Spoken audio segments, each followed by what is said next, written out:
महाकाल की पावन नगरी में सिंहस्थ ने दस्तक दे दी है। पहले शाही स्नान के साथ कुछ इस तरह गुंजायमान हुआ शिप्रा का किनारा कि सारी दुनिया के आकर्षण का केंद्र बन गया।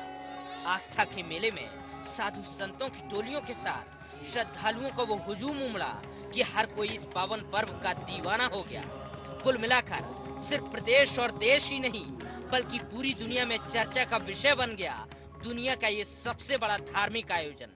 कोई इसे अध्यात्म से जोड़कर देख रहा है तो कोई आश्चर्य के कारण इसकी ओर आकर्षित हो रहा है, कोई शिप्रा में बहते अमृत का दीवाना हुआ जा रहा है तो कोई नमः शिवाय की चिरघोष में बंधकर इसकी तरफ खींचा चला जा रहा है। साधना, भक्ति, तप और आस्था ने सिंहस्थ के प्रताप को उस मुकाम पर पहुंचा दिया। दुनिया का हर कुछ इसके सामने छोटा नजर आ रहा है। लेकिन आस्था के उमड़ते सैलाब के बीच अब सवाल ये कि ये कोई पहला सिंहस्थ तो है नहीं। इससे पहले भी सिंहस्थ सरीखे कई आयोजन हो चुके हैं, लेकिन फिर क्यों ये आयोजन अब तक के सिंहस्थ महाकुंभों से ज्यादा प्रभावी नजर आ रहा है? क्यों इसे ऐतिहासिक करार दिया जा रहा है? क्या वाकई इसका कद अब तक बीते महाकुंभों से कहीं बढ़कर हो गया है? इन तमाम सवालों पर अगर गौर किया जाए तो सामने आता है कि 21वीं सदी के दूसरे महाकुंभ होने के कारण अंतर्राष्ट्रीय स्तर पर इसकी पूछ परख बढ़ना लाजमी थी ही, क्योंकि ये वो युग है जिसे तकनीक का पर्याय माना जाता है। और यही कारण है कि उज्जैन में हो रहा ये आस्था का मेला तकनीक की ताकत के कारण सारी दुनिया के करीब पहुंच गया और दुनिया की किसी भी कोने में बैठा व्यक्ति इससे खुद को जोड़ पाने में सफल साबित हो रहा है। चलिए अब हम आपको उन बिंदुओं से रूबरू कराते हैं जिन्होंने सिंहस्थ के प्रभाव को बढ़ाने का काम किया है। बजट में बढ़ोतरी। पिछले सिंहस्थ में जहां सरकार ने करीब 250 करोड़ रुपए खर्च किए थे, इस बार ये आंकड़ा बढ़कर 3500 करोड़ के करीब पहुंच गया। बुनियादी ढांचा बदला। सरकार ने उज्जैन के बुनियादी ढांचे को पूरी तरह बदल कर रख दिया। आलम यह है कि सरकार की तैयारियों को नए शहर की स्थापना तक करार दिया जा रहा है। व्यापक स्तर पर प्रचार। पिछले कई सालों से प्रदेश सरकार सिर्फ देश ही नहीं बल्कि विदेश की धरती पर सिंहस्थ के प्रचार प्रसार में जुटी हुई थी। तकनीक ने बदला स्वरूप। पहली बार सिंहस्थ जैसे आयोजन को तकनीकी रूप से सुदृढ़ किया गया है, जिसके चलते सारी दुनिया अप्रत्यक्ष तौर पर ही सही लेकिन इसके करीब आ गई। बहरहाल कहा कुछ भी जाए, लेकिन एक बात तो तय है कि सरकार की तमाम कोशिशों और बदलते वक्त ने सिंहस्थ के आयोजन को अब तक के आयोजनों से अधिक प्रभावी बना दिया और वह प्रभाव कुछ इस कदर बढ़ गया है कि शायद आने वाले वक्त में वह सिंहस्थ के आयोजन की दिशा का निर्धारण करे। Bureau report, IND 24।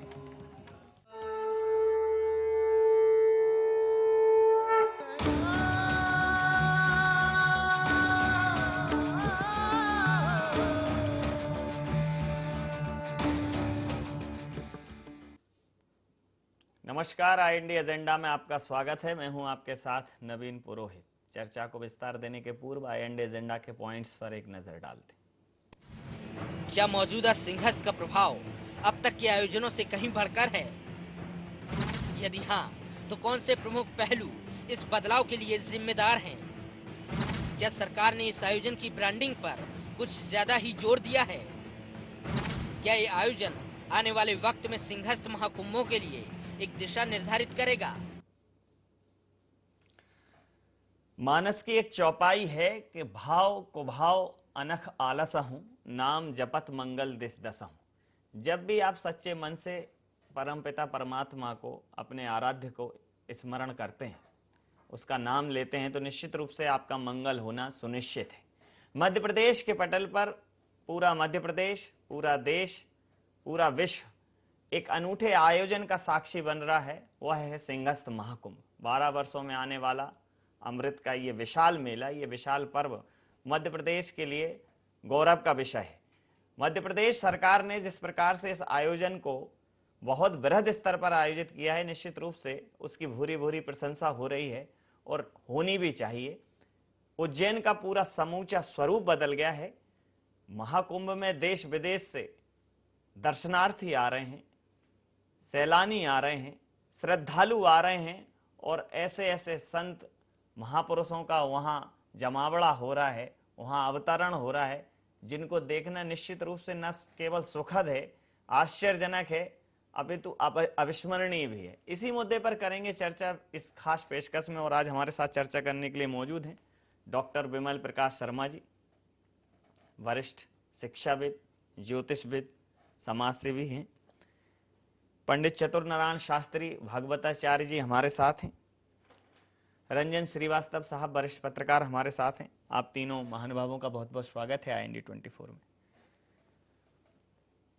विमल जी, आपसे ही मैं ये जानने की कोशिश करूंगा कि जिस प्रकार से धर्म को, धर्म के विषय को संन्यास से जोड़ा गया, लेकिन कहीं ना कहीं धर्म, अर्थ, काम और मोक्ष, गृहस्थ आश्रम में भी धर्म बहुत जरूरी है, और इस प्रकार के आयोजन कहीं ना कहीं धर्म को, हमारी संस्कृति को विश्व के सामने लाते हैं, हमारे दर्शन को परिभाषित करते हैं। तो जिस प्रकार से सिंहस्थ का आयोजन मध्य प्रदेश के पटल पर हो रहा है, और जिस प्रकार से उसका प्रस्तुतिकरण, उसका प्रचार प्रसार किया जा रहा है, उस पर आपके दृष्टिकोण, आपकी प्रतिक्रिया जानना चाहूँगा। देखिए, जहाँ तक धर्म का सवाल है जी, धर्म हमारा सही रूप से मार्गदर्शक देने वाली ये बात है।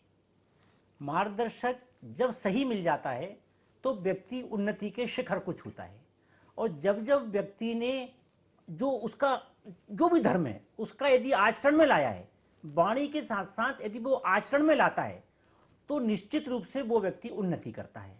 और ये आस्था है हमारी विश्वास है, और ये एक ऐसा आचरण में ढालने की बात है।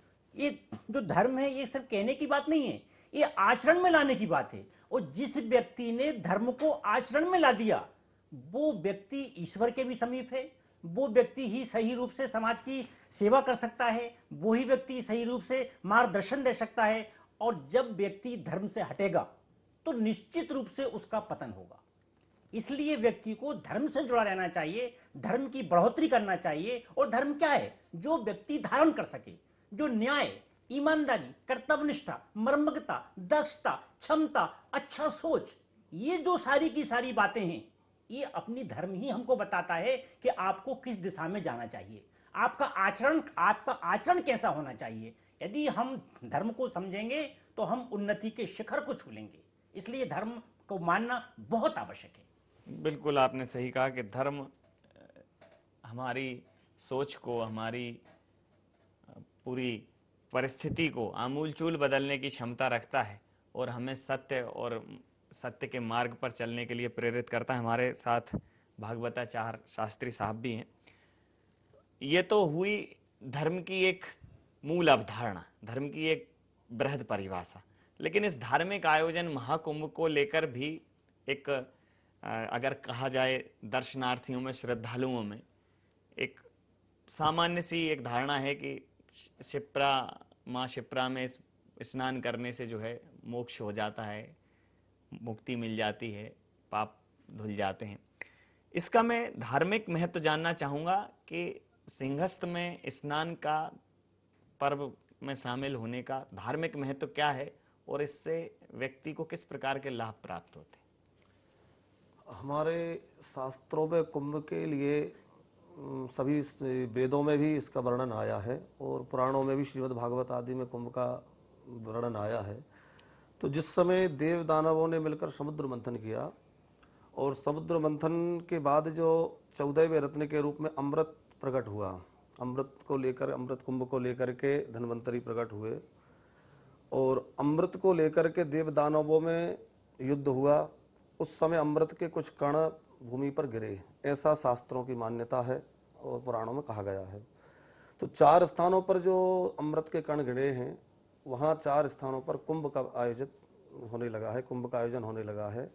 उसमें प्रयागराज, हरिद्वार, नासिक और उज्जैन हैं। तो प्रत्येक 12 वर्ष बाद एक जगह कुंभ होता है। अमृत के कण गिने हैं, इसलिए कहा जाता है कि उन 12वें वर्ष में उस पवित्र नदी में, जैसे कि गंगा है, त्रिवेणी है, गोदावरी और क्षिप्रा है, उनमें अमृत के कण उस समय प्रवाहित होते हैं, और उस अमृत में स्नान के लिए श्रद्धालु वहाँ पहुँच करके गोता लगाते हैं। और संत समाज का दर्शन भी एक अपने आप में पवित्र करने वाला है। तो संतों के दर्शन से पवित्रता प्राप्त होती है, और पवित्र नदियों में, क्षिप्रा आदि में स्नान के द्वारा पवित्र होते हैं। इसके लिए श्रद्धा की गोता लगाया जाता है। ये विशेष धार्मिक महत्व हुआ। रंजन साहब, आपने 2 वर्ष धर्म ध्वज को धारण करने वाले 2 विशिष्ट व्यक्तियों की बात सुनी। इस महाकुंभ में विशेष बात यह है कि श्रद्धालुओं के लिए सरकार ने, दर्शनार्थियों के लिए सरकार ने विशेष इंतजाम किए। ये पहली बार देखने को मिला। 250 करोड़ रुपए का बजट 3500 करोड़ का हुआ। वैश्विक स्तर पर इसका प्रचार प्रसार हुआ, हमारे दर्शन का प्रचार प्रसार हुआ, और वहां देखने को भी मिल रहा है, मैं इस बात का स्वयं मूक साक्षी हूं कि देश विदेश के लोग वहां आकर हमें समझने की चेष्टा कर रहे हैं। तो इतना बड़ा समागम, और सरकार ने जो इसमें योगदान दिया, निश्चित रूप से जब आयोजन बड़ा होता है कुछ कमियां खामियां होती हैं जिनकी जो भी सामने होंगी उन पर भी चर्चा होंगी, लेकिन मैं यहाँ आपसे इस विषय पर प्रतिक्रिया लेना चाहूंगा कि सरकार ने जिस प्रकार से इस आयोजन को एक विश्व स्तरीय आयोजन के रूप में स्थापित किया है और जो भी वहाँ व्यवस्थाएं की हैं, उस पर आपकी प्रतिक्रिया जानना चाहूंगा कि सरकार का एक आयोजन के प्रति इस प्रकार के नजरिए के प्रति आपका दृष्टिकोण। देखिए, एक तो जब सिंहस्थ हुआ था 2004 में, तो उसका जो एक ब्लूप्रिंट था, अगर आपको याद हो तो काफ़ी कमियां रह गई थी। सरकार 2003 में आई थी, 4 में व्यवस्था करनी थी, दिग्विजय सिंह गवर्नमेंट जा चुकी थी, तो दोनों गवर्नमेंट के बीच का अंतराल था वो, और नई गवर्नमेंट ने कहा कि हमें टाइम नहीं मिला और ज़्यादा फंड नहीं मिला, तो हम ज़्यादा काम कर नहीं पाए, तो काफ़ी व्यवस्थाएँ थी। वो एक पिछली सीख थी, उसको देखते हुए अब तो गवर्नमेंट अस्थायी है, तो इन्होंने कहा आपकी ऐसी गलती नहीं होनी चाहिए, कोई भी गड़बड़ ना हो। दूसरा ये है कि ये जो व्यवस्था की बात है, देखिए 5 करोड़ जो भी जनसंख्या बता रहे हैं जो लोग आएंगे, पूरे मध्य प्रदेश का जो पॉपुलेशन है वो 7.25 करोड़ है। सिंहस्थ अकेले उज्जैन में एक जो एक टाउन है वो 5 करोड़ जनसंख्या दिखेगा। खैर फ्लोटिंग होगा, एक साथ नहीं होगा, 1 महीने के अंतराल में होगा पूरा चलता, लेकिन बहुत बड़ी जनसंख्या है। उनके लिए पूरी व्यवस्था करना, पानी है, बिजली है, सिविक एमिनिटीज, खाना पीना, बहुत बड़ी व्यवस्था करनी पड़ती है। तो उसके लिए कोई भी गवर्नमेंट हो, जो आपने अभी बात कही छोटी मोटी कमियों की, वो तो होगा, लेकिन अभी तक देखिए 1 दिन निकल गया, आज दूसरा दिन है, कोई बड़ी ऐसी कोई चूक सामने नजर नहीं आई। 50 लाख लोगों ने स्नान किया है।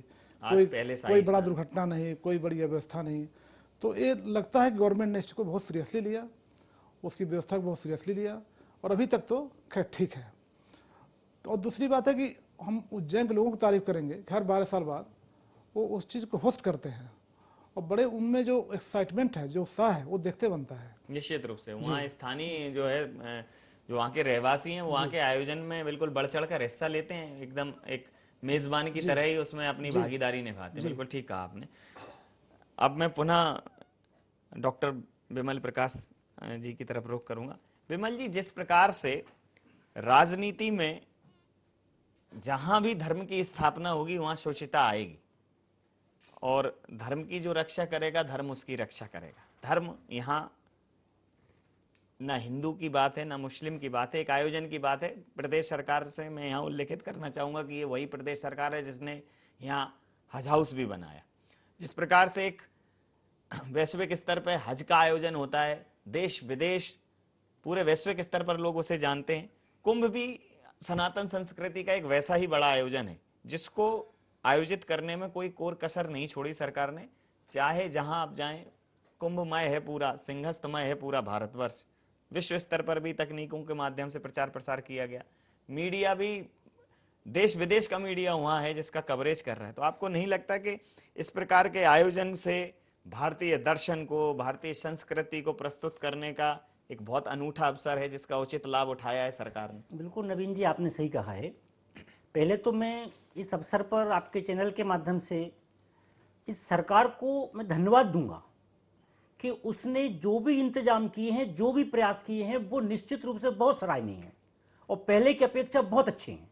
इसलिए वो तो मतलब बधाई के पात्र है। ये सरकार बधाई की पात्र है। सरकार के जितने भी अंग हैं वो भी पूरे तन मन धन से, पूरी निष्ठा और लगन के साथ इस कार्य में जुट गए हैं। इसलिए उनको तो बधाई देना आवश्यक हो गया है।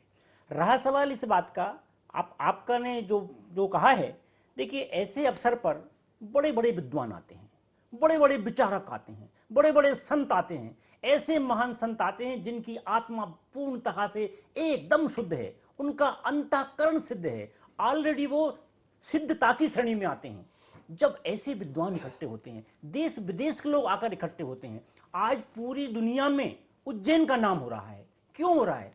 आज विश्व में उज्जैन का नाम हो रहा है, और ऐसा नाम हो रहा है कि जिसको लोग उत्साहित हैं जानने के लिए। और आपने भी अपने चैनल के माध्यम से सब कुछ बता रहे हैं, जो कुछ हो रहा है वो यथार्थ के धरातल पर क्या हो रहा है वो आप बताने का प्रयास कर रहे हैं, इसलिए आप भी बधाई के पात्र हैं। जब ऐसे लोग मिलते हैं, जब ज्ञानवान लोग मिलते हैं, जब विचारक लोग मिलते हैं, जब संत लोग मिलते हैं, जब विद्वान लोग आते हैं, जो ऐसे लोग जो कि ये हमारा मार्गदर्शन करते हैं, जो हमारे पथ का प्रदर्शन करते हैं, ऐसे लोग जब मिलकर विचारों का मंथन करते हैं तो अमृत कलश की प्राप्ति होती है। वही अमृत कलश जिसको हम सिंहस्थ कह रहे हैं। ये सिंहस्थ अमृत कलश ऐसे हुआ कि जब अच्छे अच्छे लोग मिल रहे हैं तो उनको देखकर, उनको समझकर, उनकी बातों को सुनकर, उनके ज्ञान को हम लेकर, हम अपने ज्ञान को बांटकर, इससे हम उसको आचरण में लाकर और सोचते हैं कि देखिए आज हमारे देश में, आज हमारी दुनिया में कैसे कैसे लोग हैं, हम क्यों ना जो उनमें अच्छाइयां हैं उन अच्छाइयों को ग्रहण करें। देश और देश का नाम इस पूरी दुनिया में हम उन्नति के शिखर पर ले जाने के लिए क्या करें, ये हमारी अंतःप्रेरणा होती है। एक ऐसा अवसर है जो नवीन जी कि इसमें हमारे अंदर उत्साह का संचार हो रहा है, एक हमारे अंदर आस्था आ रही है, हमारे अंदर विश्वास आ रहा है कि जहां धर्म है वहां सब कुछ है, और जहां धर्म की हानि है वहां सब कुछ हानि है। तो इसलिए मैं कहूंगा कि ये बहुत अच्छा अवसर है।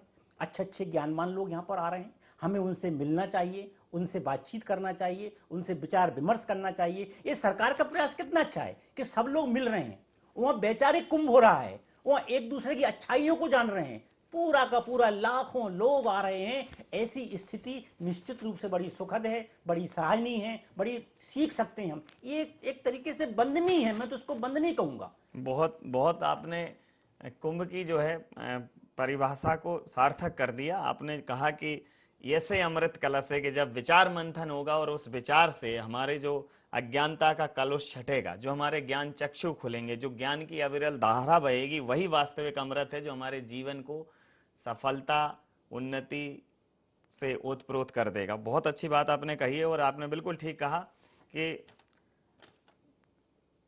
ईश्वर ने भी कहा है महाराज कि प्रथम भगत संतन कर संगा। पहली तो भक्ति यही है मेरी कि आप सत्संग कीजिए, ईश्वर की कृपा से आप लोगों का सानिध्य मिल रहा है, उसका परम आशीर्वाद मेरे ऊपर।